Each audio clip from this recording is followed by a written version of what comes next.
Everybody still can hear me? Yes. Okay.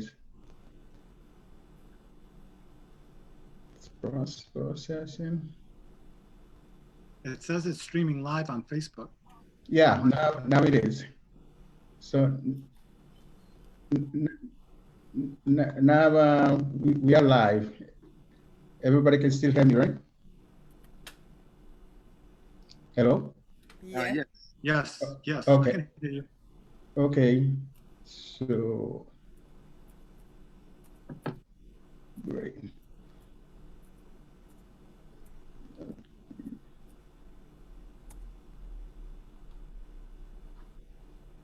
Okay, so we are live. So welcome and hello.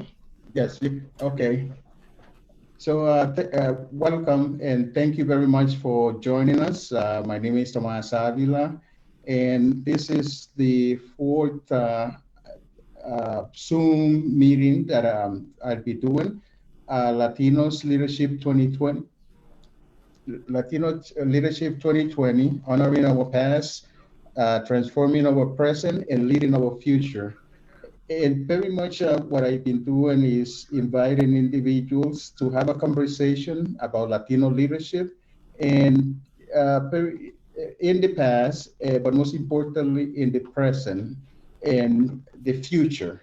So today, I have invited three very good friends and leaders, not only in the state, in the Latino community, but throughout the state. And I have in my upper left former Senator Juan Pichardo. Hello, Senator.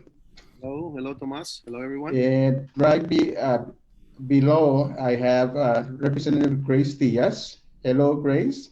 Hello, Tomás. And last but not least, we have former Mayor Angel Taveras. Hello, Mayor. Hi there. So once again, thank you for accepting this invitation and having this conversation. As I said, we are in Facebook Live, so it's going to be watched by many individuals. And let me start with the premises. I decided to focus on the year 2000 and 2020 because we were all involved in empowering the Latino community and making it better and setting up a vision for the community. And according to a book, Latinos in New England, there is a chapter that is called Growing into Power.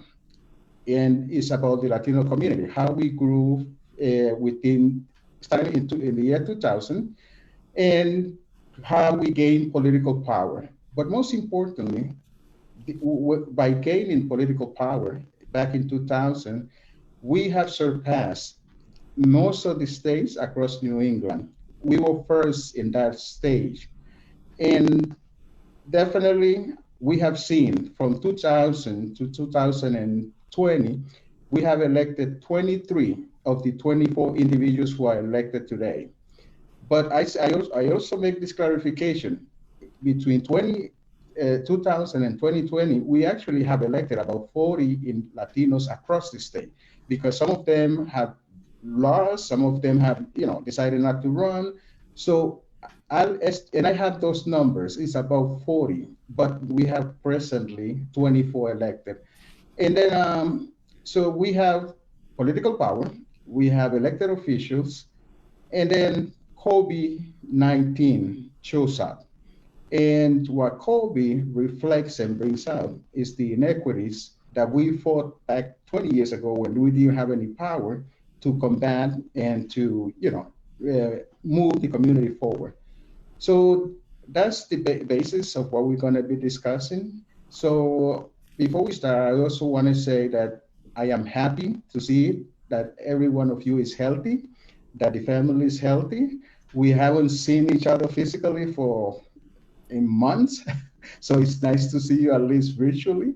So with that, we're going to start the conversation. And very much is, I would allow everyone about 2 minutes to introduce yourself and say what you want to say, and then we'll move from there. So whoever want to go first.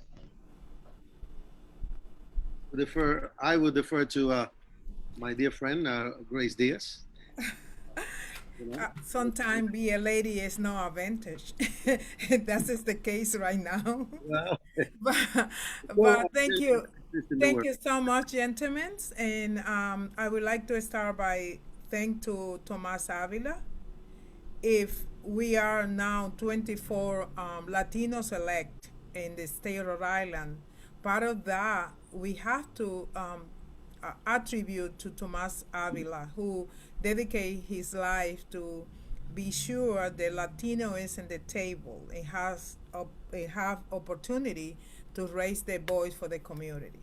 But from my own experience, when Tomás referring to 20 years ago, I was here, but I was dedicating my time, 100% of my time, to fight children. And I was unable to participate in politics, even though I was living in the middle of the neighborhood that characterized Latinos to be the most active in the state. But due to my personal and familiar commitment, I wasn't able to do that. But I had some information. I remember those days when Senator Pichardo was walking very nicely, with the material in the hands and tried to ask me for my vote in the yard and behind my house. I remember Leon Tejada also canvassing in the neighborhood. I have so many good memories. We ought to be direct involved. And I learned in some way at that time that the Latino community will impact in the political landscape of Rhode Island.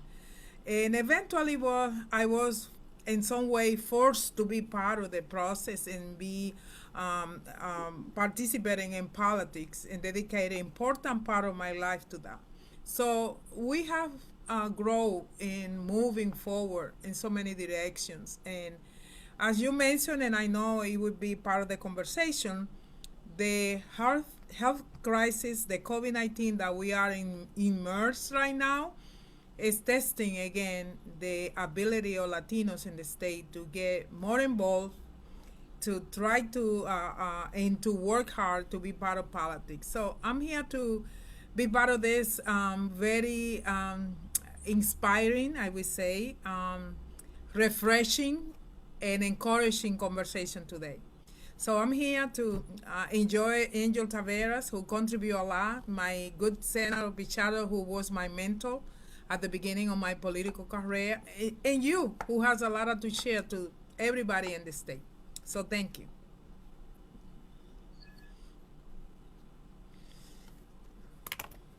Here. Yes. So I guess I'll go. Yeah. So Tomas, thank you very much for putting this together. It's so important to have this, and we're grateful that we have the technology that we have today compared to in 2000 it was very limited, and to see this and communicate with the world is pretty amazing, and the impact that we all can have in the lives of our family and our community and also in politics is tremendous.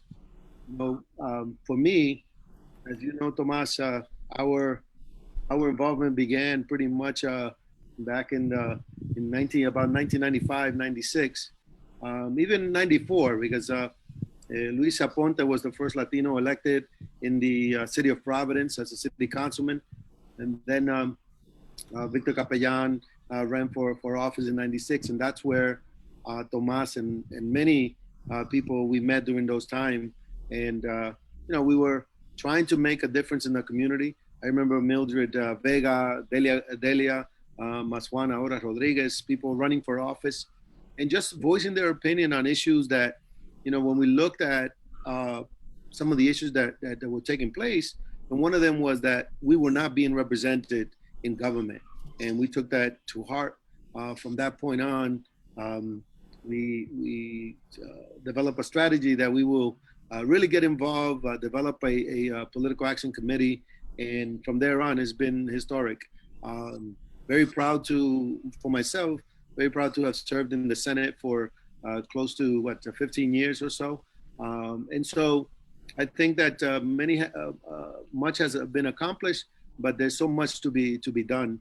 And I'm sure that those who are hearing us today will conclude. And as we are today, June 21st, today is the day that people sign up for to become candidates. I'm sure Representative Grace Diaz will sign up for get it. to be reelected, and she's done a tremendous job. I think a lot of people just should try it, no matter what, because it's quite an experience running for office, especially when it comes to local offices. That is much less complicated. But anyways, with that said, I think I'll end there for now, and then hand it off to my mayor and friend Angel Taveras. Thank you, Senator, and thank you, Representative Diaz. First, I want to thank Tomás, and I want to thank Eva as well for all the work that you've done through the years. This is the week that we were going to have the Sunset Cookout renewal. And so it's a special time where you brought people from all across the state together, Tomás. And unfortunately, we couldn't do it because of COVID this year. But I'm grateful for all the work that you've done, for the service that you've provided to the city of Providence, for the service you've provided throughout the state, for Eva's service to the school board. We're very grateful. So I want to thank you. I want to thank Representative Diaz because when I first ran and when I ran in 2010, she had a colleague who was one of my opponents, and she still supported me, and it was not a easy decision.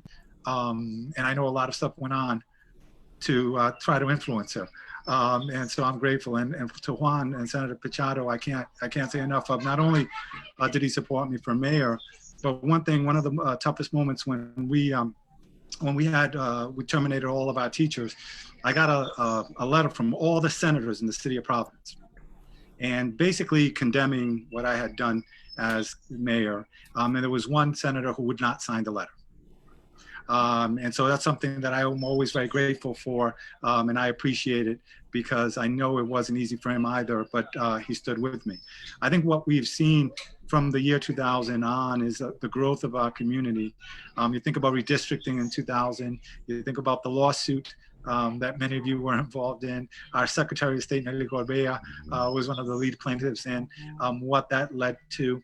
And you see that growth, continuous growth of our community. And every time people said we couldn't do something, we did it. And we continue to do that. We have a lot more to do. And we see a lot of these young people running. And I'm like, whoa, this is fantastic. I'm feeling much more like the middle-aged statesman, I hope, to be able to help. But what you're seeing in our community is that now, it was a question before about having literature in English and Spanish, or something like that. Now it's much more having a team, having an outreach team, having candidates, and once people are elected, making sure that they have people on their staff that reflect our communities, and making sure that they're in decision-making authorities, positions which are important. So I'm excited about our future. It's been quite a journey, and it's hard to believe it kind of went like this in some ways. In other ways, it seemed a lot longer. Each of us have worked really hard to get to this point and overcome different obstacles. And so I'm glad to be able to be here with you today and join with you and talk with you about where we've come from and where we're going. A lot more to do. Thank you, Mayor. And I want to recap, and I want to start with Representative Diaz. Representative Diaz, you were not elected in 2000, but you were elected in the frame of 2000 and 2020. You were first elected in 2004. So you were an integral part of that growth within that period. And, so again, that's why you're here, because you're part of that. And also, I want to reference and thank you for all your compliments, and I greatly appreciate it in recognition. But I also admire and respect each one of you because of the leadership that you played during that period. Senator Pichardo alluded to it, 95, 96. That's when, really, the way I describe it is all the efforts that have been put into the Latino community from the previous 40 years of the individuals who first arrived to Rhode Island and started opening way of opportunities, educating the community. all of that force came to be around 95, 96, when pretty much many of us arrived into the scene. And then we took it from the shoulders of those individuals to move it forward. And we accomplished many things because of that. And at the same time, during that period of time, if we remember, I remember 96, when we had similar situation like this, immigration, when Joe Paolino ran, with English only agenda and the community roles, as Senator mentioned, Victor ran. And if you remember, 96 was the first time that 7 Latinos ran for office. Only one got reelected, but it woke up the community, it woke up the powers to be. And from there, pretty much it just started moving forward and it hasn't stopped. So the way I describe it is when I first got involved, I met the Generation Xers, which is the senator and the mayor. They were fresh out of school, pretty much with their degrees, hungry to change the world and hungry to change Rhode Island. And very much it's like, I always mention that because I decided to get involved, but I knew no one. But what you all did, and many others, was allow me to get involved and help. And I appreciate that very, very much. And I also mention it because from that wake up of 96, so Victor ran in 96, Victor ran in 98, Gonzalo ran in 2000, Luis Tejada, and then in 2000, Mayor Taveras ran for Congress, the first Latino to run for Congress in Rhode Island. Senator Pichardo ran for Senate. And I say, the way I describe it is, it was an experience. We didn't accomplish what we target, but again, it was a wake up and a continuation of where we was heading. So again, all of those contributions mean a lot to where we are today. So I say all of that to say that I would like each one of you to very much give you a perspective as to those starting points. And, when we didn't have any power, but yet we have a lot of hunger to gain power. So Anyone? I think I will be, again, the next one. Well, I appreciate the opportunity to be very welcome to the community when I started walking in that direction in our neighborhood. In my first days in the world of politics in the state, it was a kind of little blind in my side because I didn't have the friendship of Juan Pichardo at the level we developed later, or you, Tomás, that I met you during the Real Pack interview, or Angel, who I met later on. But I had the sense of living within Latino community that it was, as you mentioned, angled to learn, to participate, to make changes. And with that in mind, I was lucky to be part of the Honchakia providers in the city of Providence, which along with the Union 1199, we were able to get educated about politics, about how to change social injustice, how to impact in families, and helping working families in the state. And to me, it was a kind of reborn in the sense of changing my perception of country Latino politics to the local, to the real politics in this country. And I also had the great pleasure to meet Councilman Luna, who became very close friend of mine. And he was just 2 years elect before me, I believe. He was elected in 2002.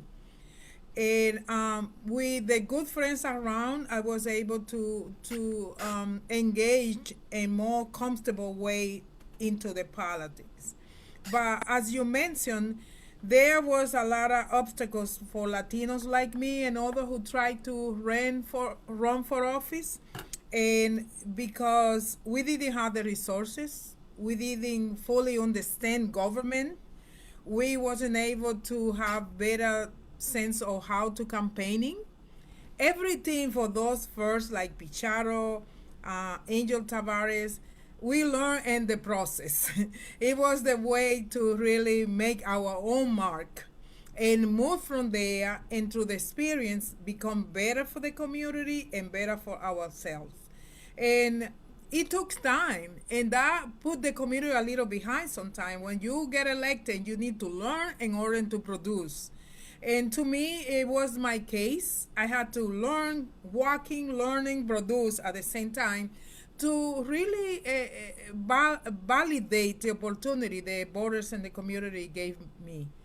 And but at the end of the day, I was so happy because what the reward I have from that was to be able to inspire more Latinos to be involved in politics, to run for office, to understand that the Latino voice need to be in the table in every level of government in the state. So with that in mind, I was so happy to see people get involved and try to get elected, like Carmen Castillo. We started branching in every single citizen town in the state. It's amazing to think about in the past who we think about it having elect official in Newport, when Newport was an elite city that we never thought about it. But we did that. We were able to have elected officials almost in every part of the state. And I feel proud that I was getting to the wagon when was moving, and other people jump in, and we started rolling this car in the right direction. And I'm pleased that many Latinos feel like if Picharo did it, I did it, our mayor did it, we can try and we can run campaign too. So I'm pleased to see the history, living within the history, and maybe be part of the future. Absolutely. I think that, that someone at some point coined the phrase that when you lose, you don't lose, you actually win. Yes, it And is. so much because you learn from the lessons, and there's always the next time. And I think that we are a testament to staying the course, learning from what we have gone through. I recall during the elections of Victor Capellan, where we actually ran a campaign where it was just pretty much by reading books, and and during the time when Miguel Luna also ran for city council, he lost, and we learned. And then in 2000, when I ran for state senate, just prior to knowing that redistricting was coming along and they was going to um, some tactics that they were going to be playing, and it played like a play that you or a movie that you get to see over and over, where redistricting gets and the minority community gets played with. And so I remember those times, and when Angel ran for Congress, we were all at one point we were going, what is he doing, Congress? But you know what? That gave us also that sort of inspiration that we as Latinos, we are able to step up and really be part of the solution.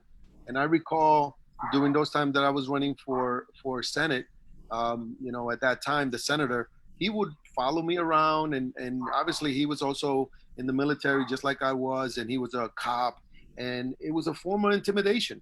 The looking back, and also um, being part of that background, I have that background in terms of EEO and discrimination and in the military, and having those investigations. Now looking back, those tactics were pretty much very discriminatory, very intimidating. And at one point, I just said, you know what? No one is going to intimidate me or my community. And so at the end, we lost that campaign in 2000 by tactics of the old playbook from the mail ballots, which still to this day, people are doing some of those things. And those are lessons that we got to learn, and we have to correct them, not accept them. But Angel and I, we lost during that time, but we definitely won because not only we gained experience, we helped elect Councilman Miguel Luna, a dear friend at that time, and became, the first Latino, the first Dominican elected. And so from that on, I think that it inspired so many people because they saw the enthusiasm. And lastly, I think that, the organizations that really played a key in developing our communities, whether it's community development and also in the issues of justice, whether if it was our involvement with limited with DARE, and then we were able to bring ACORN here, which we fought very hard to bring, but also because the housing crisis was taking place. And so they played a key role in helping electing the elected officials here locally and empowering our district here in the South Side and the West End. Well, I want you to know, Senator, that as I look back now 20 years, I think about what the heck was I thinking too. So it's really something. But I tell you, looking back, there are a couple of things that I think about. I mean, one of the things I'm really proud of as I've seen the growth, and I think about 2000, since we're talking about 2000, running for Congress, people were very surprised because I had done so well, particularly in the city of Providence, right? I came within a couple hundred votes of winning that district, the congressional district in that part of Providence. And one of the things I was really excited about was that it kind of introduced, people asked me what was my secret weapon. And really my secret weapon was poder conceder. And that was, people didn't, and they know it, and Tony and Zoilo, Mr. Blind, they know it. But that was the secret weapon. I mean, I was on there as much as I wanted to be. They were very, very promoting, getting out the vote. They were doing different things. We were able to reach the community.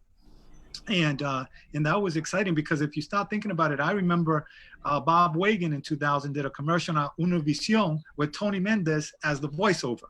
Right. And that was, I think, the first time we had someone do that for focusing on Latinos overall. And so we started to see this like a little bit more focus on this. I mean, the only thing that upset me is Matt Brown, because he really disrespected La Bachata. That's something I'm not gonna forgive him for. I'm not gonna, he put out a bachata song, and I don't know what Matt. We kind of lost 1,000. How many people did I? Angel, your video just froze, and I can't hear you. Can you hear me? Yes. Yes. Can you hear me now? Repeat that about Matt Brown. Well, I was going to say.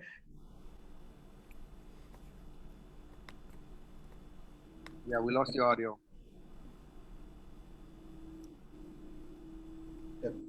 Yeah, he's going in. He's going to have to reconnect. Frozen. Oh, yeah, I see you guys are frozen, but I can't see anything here. Let me see. Okay. Keep talking. You can hear I you. will try to reconnect. Just okay. So while he reconnects, and again, this is what it's about, bringing back those memories. And most importantly, what everybody has mentioned, learning. Because, I remember back in 1997, I attended a conference, a Latino conference at Harvard University. And I remember Maxine Waters was there.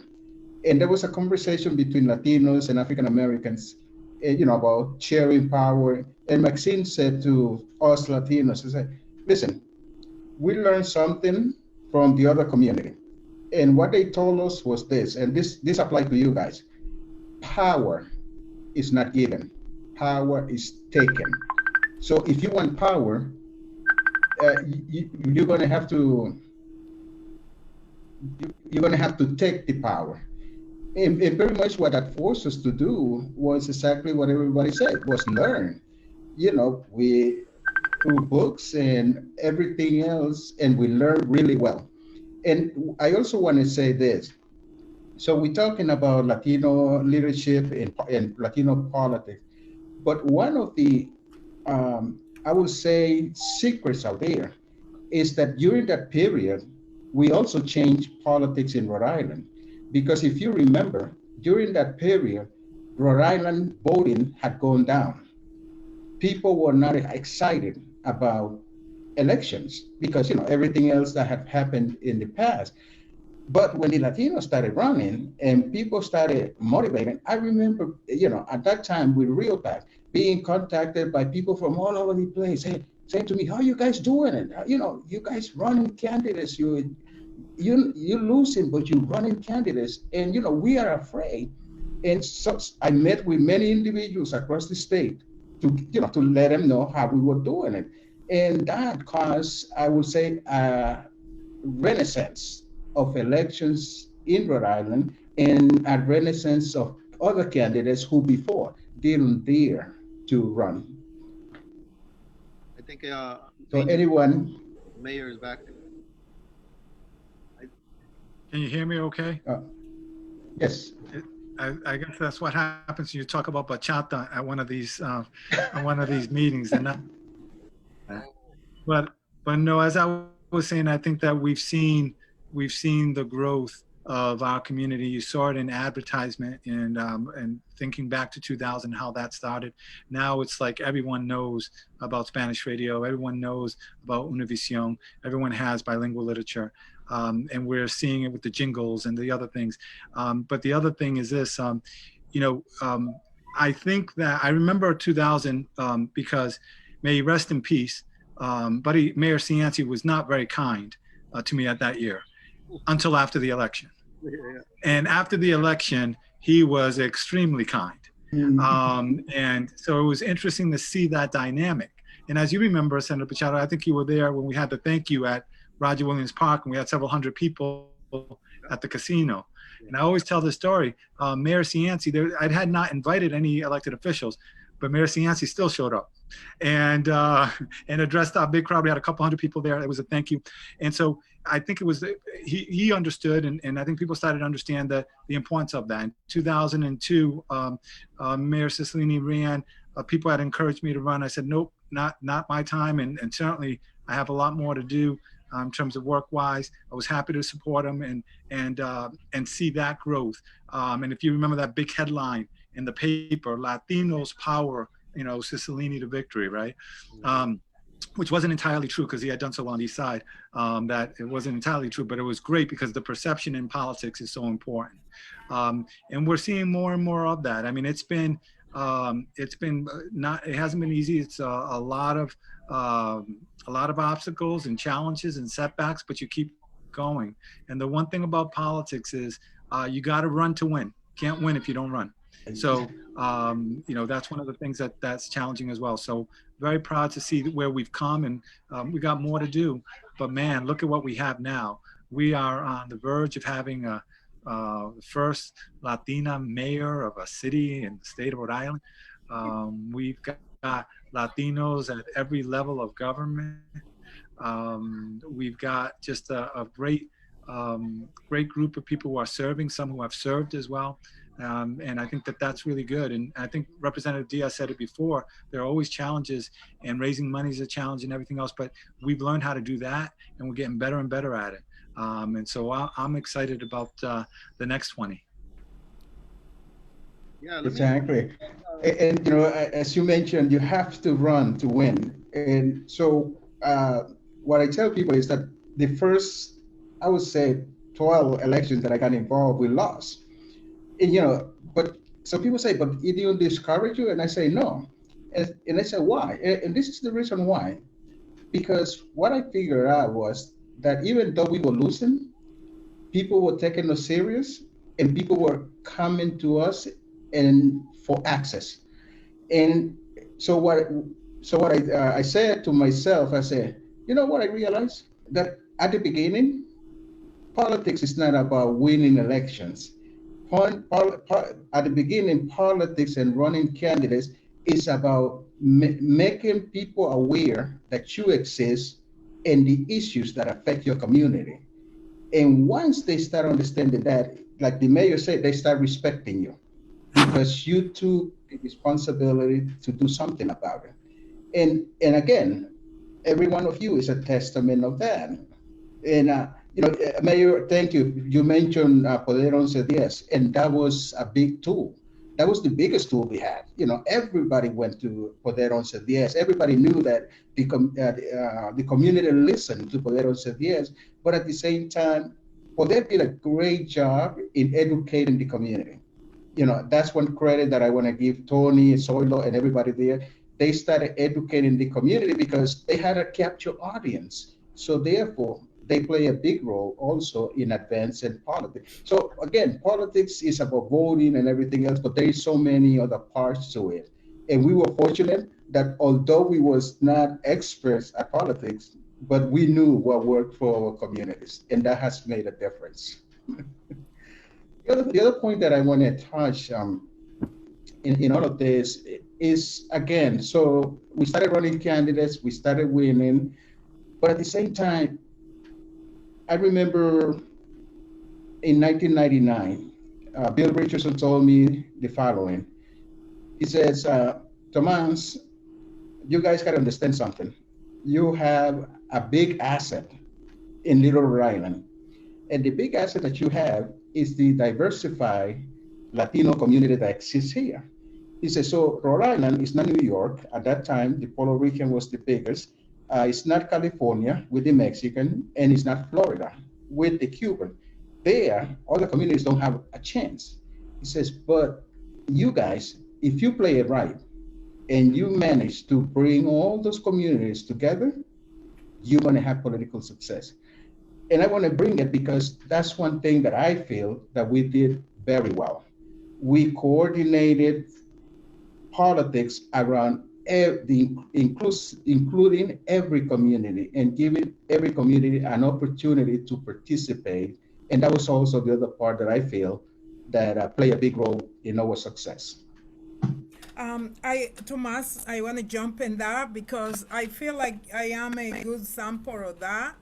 Because when I ran for office, there was a three candidate race, and was very challenging for somebody like me who didn't know too much about politics, who was not really connected.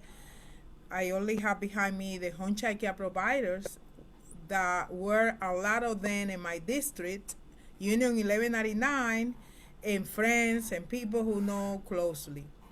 It was a surprise to me to realize that even though the Latinos Dominican community in my district was a high numbers of residents, and I knew at that time that it was a key to get elected, but I knew that it was not only within that I can win the election. So I had to figure it out how engage the African American community and the white or Caucasian community in my district to be sure that the message go across the neighborhood in the same way, in some fashion way. But I also knew that the energy Latinos has, Dominican with merengue, bachata, the way we do politics, they bring so many good feelings, cookout activity, also will be important aspect of my campaign. And when I put all together, I was able to working hard with volunteers and other people who believe in my campaign and was able to win the election. But what really surprised me for my election, and I didn't realize until I won, it was that I became the first one. I swear to God, I didn't know about it. And when I find out, I was so scared. I was scared because I know the responsibility of be first. It has a lot of things to carry on. So to me was from that moment was a commitment with myself that I have to do my best to help the community in every sense, every possible sense. But again, I think thinking about how Latinos get elected in the areas they are, we have to working and planning to engage all kind of ethnic groups around us and be able to bring the message that unify together. And I think it's one of the way many Latinos are winning in areas where Latinos are not the majority, but they are winning. And this election bring a lot of surprises because we have at least 5 more Latinos running for office, which is so excited. And we continue to prove that if we don't get elected, we help somebody to get elected, which is another way to be empowered. Senator. Senator? Can you hear me? Yes. Yes. No? All right. Yeah. So I wanted to add to that in terms of being, inclusive of in the politics and also the neighborhood organizing, that I think that became very critical in our areas, but also the perception also in the community, even though the Latinos took all the credit because that was the enthusiasm that we provided. I mean, I think about how in my own race over time, having Ron Crossan serve as my campaign manager and many more who really put a lot of effort, like Julius Kalawale, and just an inclusive campaign that really made, in our view, an impact over time. I think that served for me, and seeing in other campaigns how important that was, and it continues to be, because I think Rhode Island was and it still is a unique experience, because we were from a perspective of not a machine a system that are established in New Jersey, in California, or New York, or even in Boston.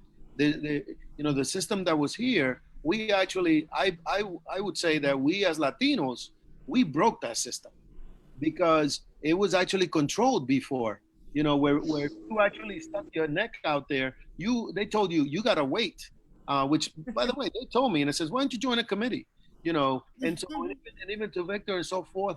And I think that Latinos in Rhode Island broke this sort of system that was here in terms of people running. So we opened the gate for what's happening now. I would like to just state that, because I think the mayor could speak to this. I'm sure that he went through a lot of meetings that in 2000, the reaction was like, what is he doing? But at the same time, I could imagine the kind of, doors that were closing. But I think that Angel certainly had, in my perspective, a hands up, because, not only was he an attorney, he was also smart, and also from the Harvard community. So you can speak to that, Mayor, but I just wanted to throw that. But also, just as a conclusion with that, is that it is important to build those sort of coalition with the demographics that we have, the good friends that we have, and that's one of the formula in a tip to actually be a winner in politics is that you got to broaden your coalition. I think that the unions serve a tremendous role. Matthew at that time, Matthew Jerzyk played a key role with Grace and with all of us and Miguel Luna. So I think that at the end of the day, we Latino, we broke the gate and for people to get involved and run for office. I would add, I just think what Representative Diaz talked about being the first, there's no doubt that there's a lot of pressure to do well. And certainly in the year 2000, when I first ran, one of the things that I really appreciated, Dan York at one of our final debates said that we had three very well, or four. No, he said we have 4 very well qualified candidates that are running. And I thought that was a big step. And it's a small thing. People didn't notice that, but I did, because it was letting people know that nosotros también podemos, right? We also can do it. And I know that I'll not forget, in a debate that we had at the State House, and I walked in, and one of the security guards said to me, and I just walked in, I didn't realize this, but he said, keep making us proud. And that was something that that stayed with me for a very long time. I had no idea whatsoever. But he said that to me back in 2000, 20 years ago. And being mayor, I was at the White House for a meeting with my staff, and they know this. This is for a meeting we had at the White House, and we had some folks there from another city, and they asked us, when does your mayor get here? And so the staff said to them, "Oh, he is the mayor," and you could see the person who's, and it was just a funny thing in that sense. But yeah, I mean, I think that being the first in many ways is a challenge. And one of the things I think, I don't know if it's, I know Pablo Rodriguez has said it, other folks have said it, but being first only matters if there's a second. And for me, I felt that way a lot being mayor, wanting to make sure that other Latinos had an opportunity moving forward. And I felt a lot of pressure as the city faced tremendous fiscal challenges, that I needed to find a way to resolve it, because I didn't want that to reflect badly on our community. And so that was something that I felt very strongly about, making sure that we found a way to address it, because I didn't want the first Latino mayor to be the one to have to file bankruptcy for the city of Providence. So we do have a responsibility, I mean, for the people who came before us, and also for the people who are coming after us, to do what we can to move the ball forward and pass that baton on, so that someone else can continue that race. That's certainly what I've tried to do and what I will continue to try to do. I know I don't know how long we'll be here, Tomás, but I look over here a lot because I have kids over there, and I promised them that they could join us for the last minute. So let me know when that is, so that I can have them come out and say hello again. Right. Otherwise, you may have a problem finding me again after I get beat up by them. No, thank you. We actually have 10 minutes before we finish. But before we move forward, I have a question. And the question is, what is your message for the younger Latino generation in our state that are seeking for equality and justice? Let me start from here again. I think by observation, I noticed that the young generation, the millennium, who has my entire respect, sometime in some way, and they feel, and they should feel that way, they are prepared, they are educated, and they are ready to conquest the world. And I believe they are, and they should feel that way. But I also feel like they need to honor in the past, to learn from that.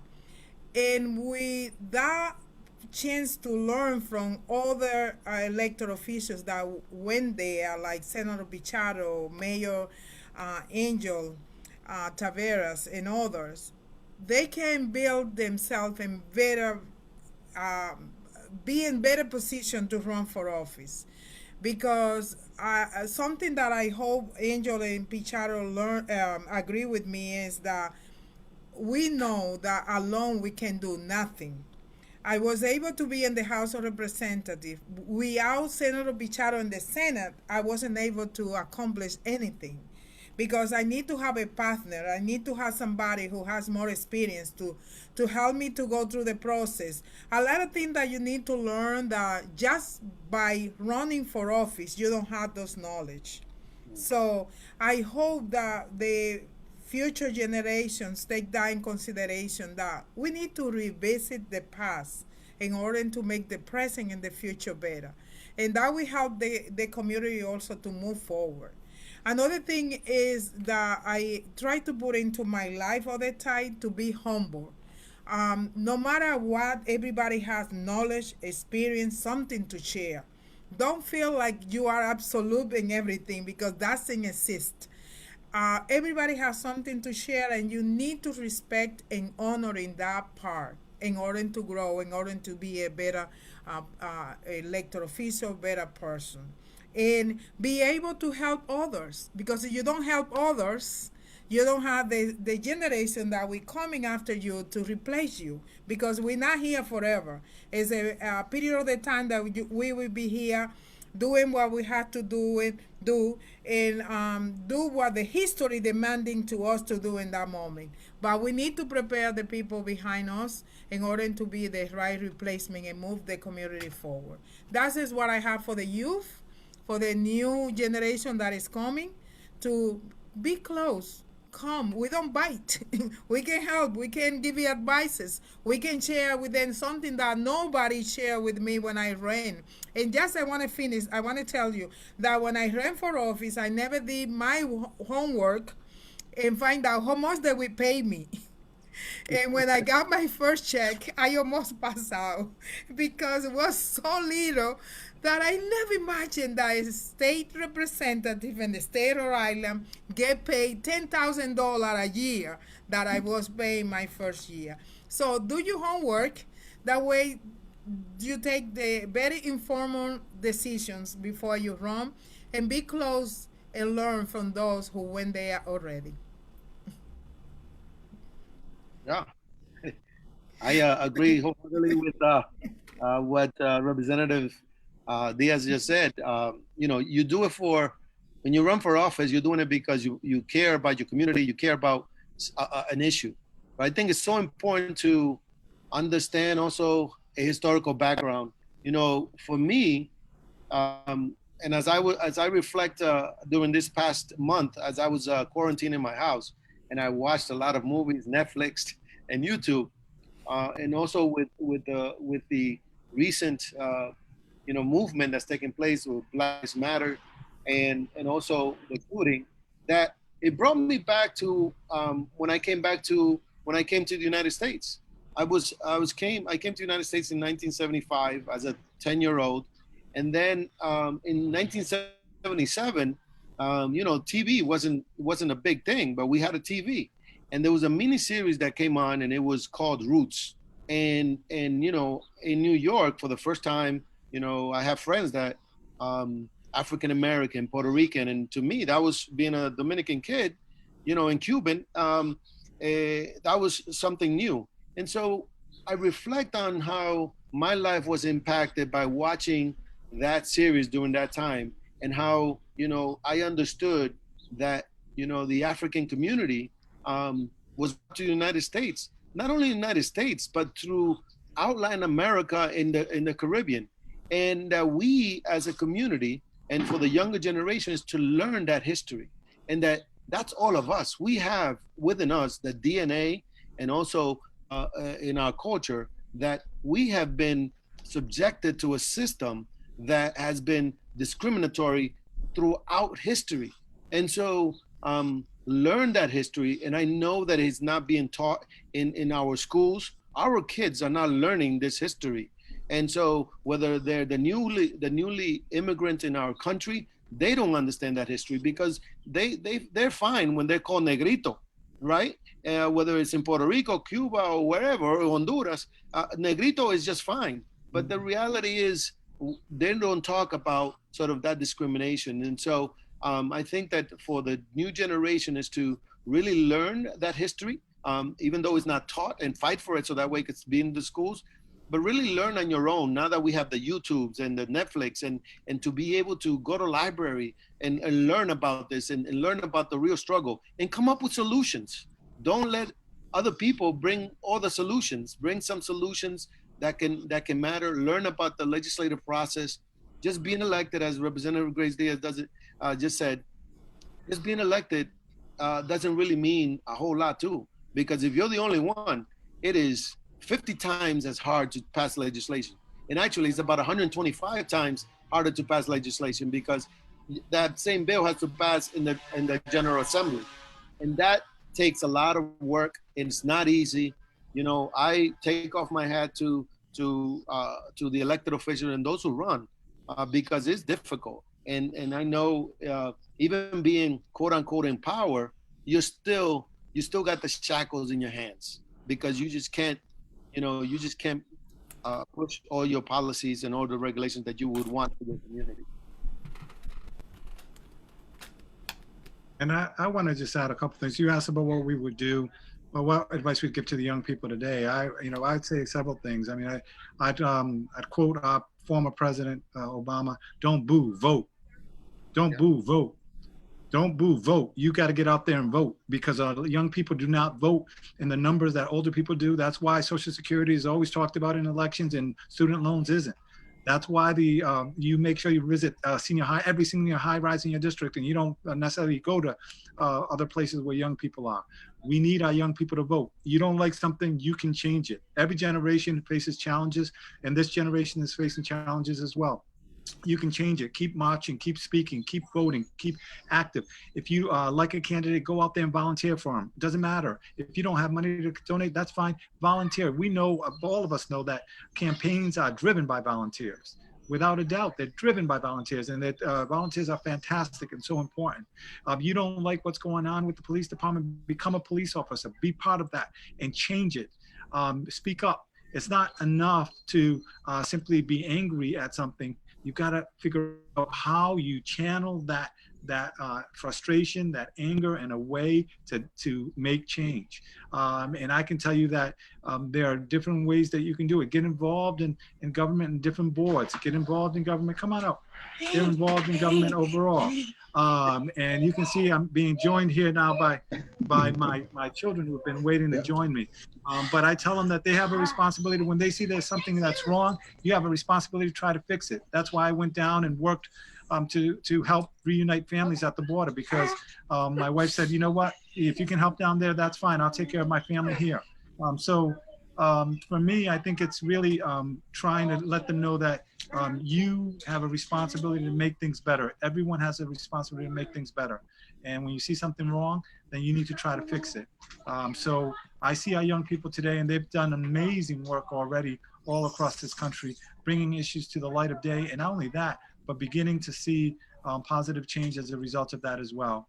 So I'm excited about where we're going. I know that it's not easy, but I think that in Rhode Island, we have a lot of great Latino leaders who are poised to really lead our city and our state into the next generation. So I look forward to being a small part of that, I hope. Thank you, everybody. So hello, hi. So we are at the end. So I'm going to ask a question. I want a brief answer, and after your brief answer, I want your closing remarks, because we're going to end. The question is, what policy reform are you the most proud of? What policy reform are you the most proud of in your elected career? I have to answer very brief for two. One is, it's not policy, it's not legislation that passed. It's one that Senator Pichari and I, we worked so long. It's the DREAM Act. We didn't pass the legislation, but the governor put a policy, and more than 800 students, undocumented students, attending college because of that. We changed the life of almost 1,000 families by working hard to be sure Rhode Island understands the importance of giving opportunity to undocumented students. And the second one is giving access to early quality child care, which is the fundamental aspect of education and opportunity for working families. So for me, I would take the same route as a representative and name a couple, and that is, agree with Representative Grace Diaz. I think that one of the things that set for me from the beginning was the no contendery law that pretty much said to anyone that came before a judge that if they took the no low plea, that they had to be aware that at some point they were going to probably face a judge regarding their immigration status. And we were able to change that law in Rhode Island to make sure that every judge informed of those defendants that were coming before them to be able to say, if you're accepting the no low contendery, that there might be some consequences. And we were one of the first states to do that. The second one, I think it's also was imperative for me, aside from education, but it was also in reference to the health disparities. We were able to pass some key legislation, one to collect data on the minority community, but also to set off a set of criteria that help the state of Rhode Island set equity zones. And that continues to to be worked in our minority communities. And I think that those are the top three things that for me really that I can recall, but there were several. But for now, this is the most proudest legislation we have passed. Well, let me just say there are a lot of different things I'm proud of. I'll start from a little bit beginning. I won't be long. I'll just be a couple. But I just again to talk about Latinos for a second. January 2011, we had, I don't know if you remember, we had a lot of snow. I remember we had a lot of snow. And I remember that first snowstorm, and I spent the night on the snow trucks, plowing those streets and doing everything else and working real hard. And I remember, we talk about Poder 11 and Latinas 100.3, but I know Poder said it, you know, they were celebrating the next day. They're like, limpió la nieve, limpió la nieve, limpió la nieve. So that was a very big deal. And that was something that's really basic, right? And remember, there's something else, right? Highwayito, that they can say what they say about me, but we did the highwayito. Remember, when we talk about city politics, it's much more potholes and other things. I'm proud of the fact that we didn't let Providence fail. We really, it was some of our finest hours, so I'm very proud of that. A lot of people didn't think we could do that. I'm proud of the fact that we diversified across the city, that up to that time we had the most diverse police academy, fire academies in the history of the city. And I'm also proud of the fact that we opened up a school, Achievement First, with a 5-4 vote of the State Board of Education, to show what happens when you lengthen the school day, lengthen the school year, where you give the principal authority over the teachers and choosing their staff. When you do these different things, what can happen? And what we've seen what's happened is that students have done exceptionally well. And I predict that as the city of Providence prepares to really, well, the state of Rhode Island who's taken over the schools in the city of Providence, I think you will see a lot of the things that happen in Achievement First in a lot of our schools going forward. So those are things that I'm proud of. But I'm also proud of one other thing I'd say, and that's, you know, my dad and my mom were very worried about it when I ran for office. I'm proud that I left with my head up high, knowing that I left the city and passed the baton to Mayor Lorsa, wishing him well, and knowing that they can say whatever, you know, people will say what they want to say, right? Because you're in the arena, so you'll always have critics. But I know that we did the best job that we could, and left the city stronger and better.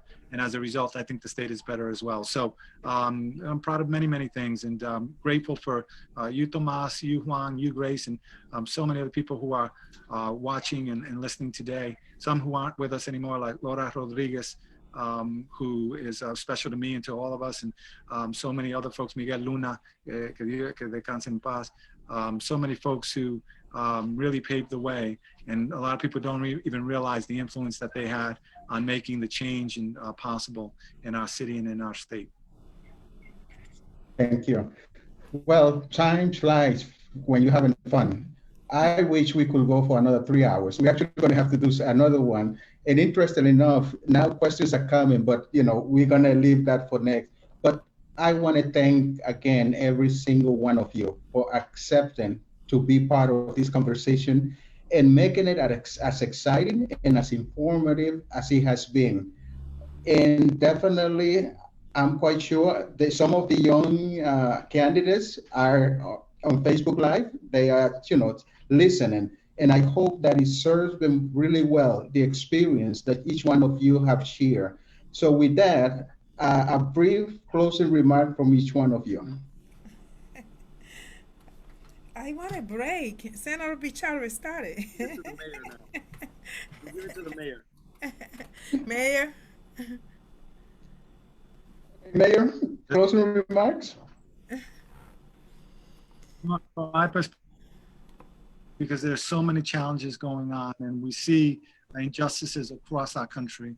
We have a president who really thrives on trying to divide people. And we have sometimes the obstacles seem so big. We have to believe we can do better. Each generation of Americans have turned over have given their America to their children in better shape, and we've got to do the same thing. It's not going to be easy. I think this election in 2020 is going to be the most divisive and nasty election, certainly at the national level, that we've ever seen. But we have an obligation to do everything we can to make sure that our voices are heard, to make sure that people understand that Latinos, we're not criminals and we're not rapists and we're not all these things that we've heard overall. We're hardworking people who came here looking for a better life, like generations before us came from Italy, from Ireland, all across the world. Came here looking for a better life, and we've helped build it, and we want to make sure to build it for our kids. There's a lot more for us to do as a country, as a city, as a state, and we need people to get involved. And I would tell people, don't get discouraged. Go out there and get involved. Run for office. Contribute. Volunteer.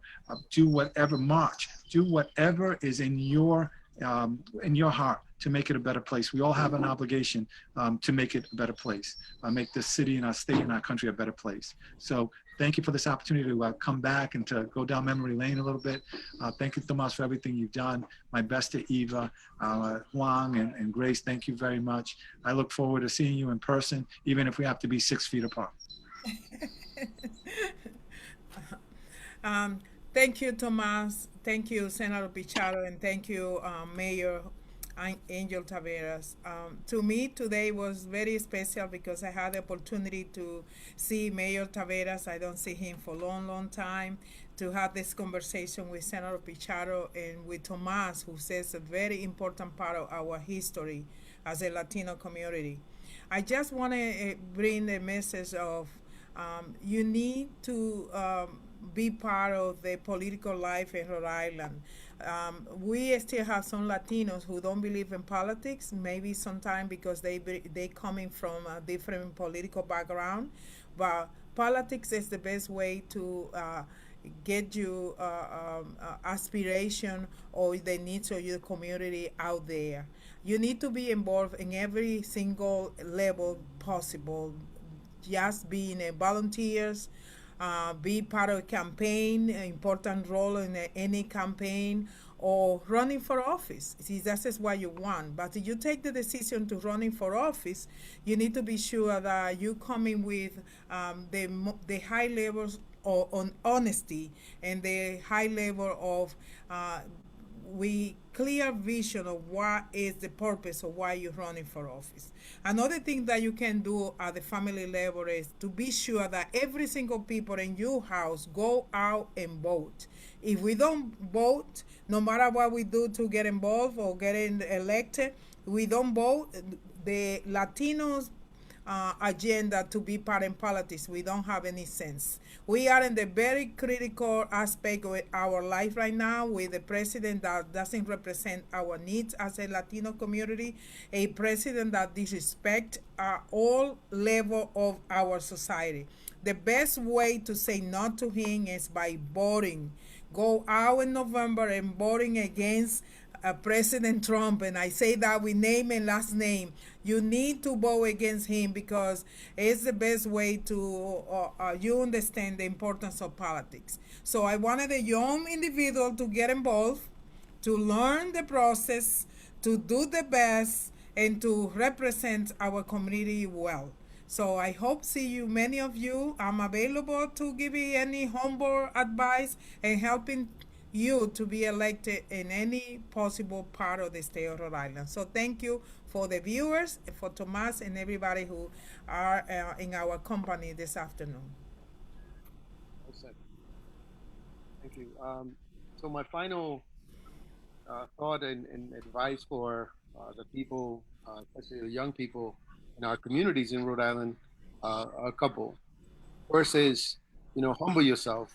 Humble yourself that you take the time to speak to your grandmother, your mother, even your father.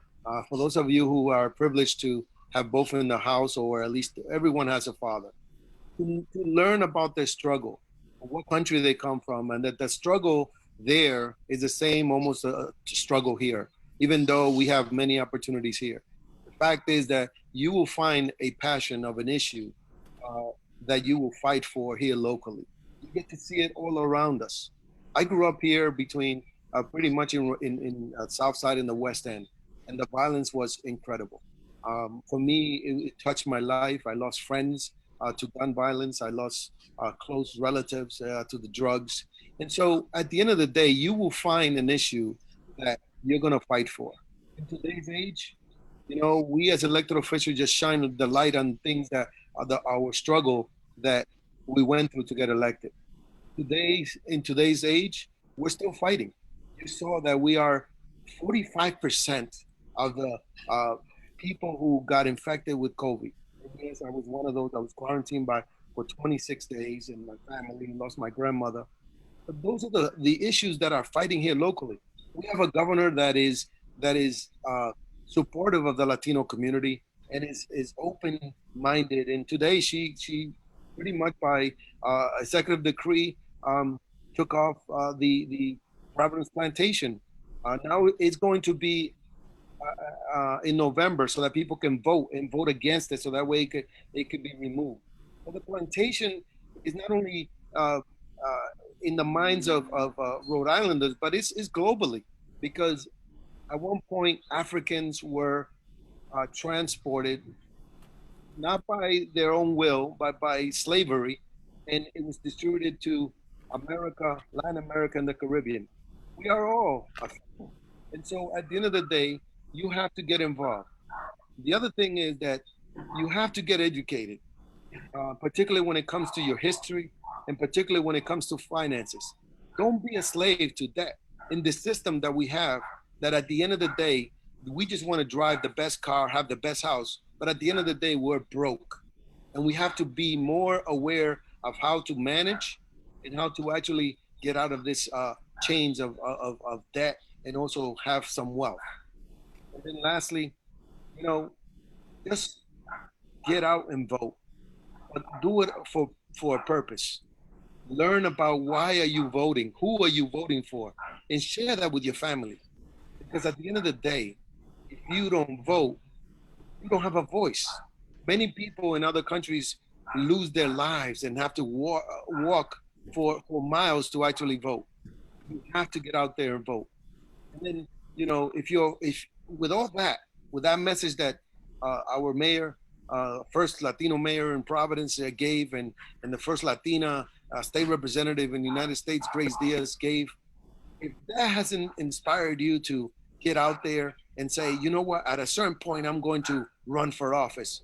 Maybe not this time, but maybe 2022, 24, 26, just get involved, or get our kids ready to get involved in political office. We as Latinos, we broke the chain of the gatekeepers here in the city of Providence. Not sure in the state of Rhode Island, but we're working on that. I think the vice chair of the Democratic Party and many more involved. And now with almost 40 people being elected statewide, I think that's inspirational enough. You know, Central Falls, James Diosa, now with Maria Rivera becoming the first Latina mayor in the state of Rhode Island, we all got to get behind that. So get involved. This is the time. You use the technology. The computers and technology is not going anywhere. Our country needs us. Our country needs us to get involved. So with that said, thank you, Tomás, and thank you, Mayor, for really seeing you again, and Representative Grace Diaz. Keep doing a good job. You certainly have my vote. Thank you, everyone. And I just want to remind everyone that next week, same time, same place, I'm going to be having my friends Victor Capellan and Melba de Peña. We will be discussing the same issues, but in different aspects. But those are the invited guests next week, Victor Capellan and Melba de Peña. Good night, everyone. Thank you again, and have a blessed night. Hasta luego. Take care. Bye. Bye, kids.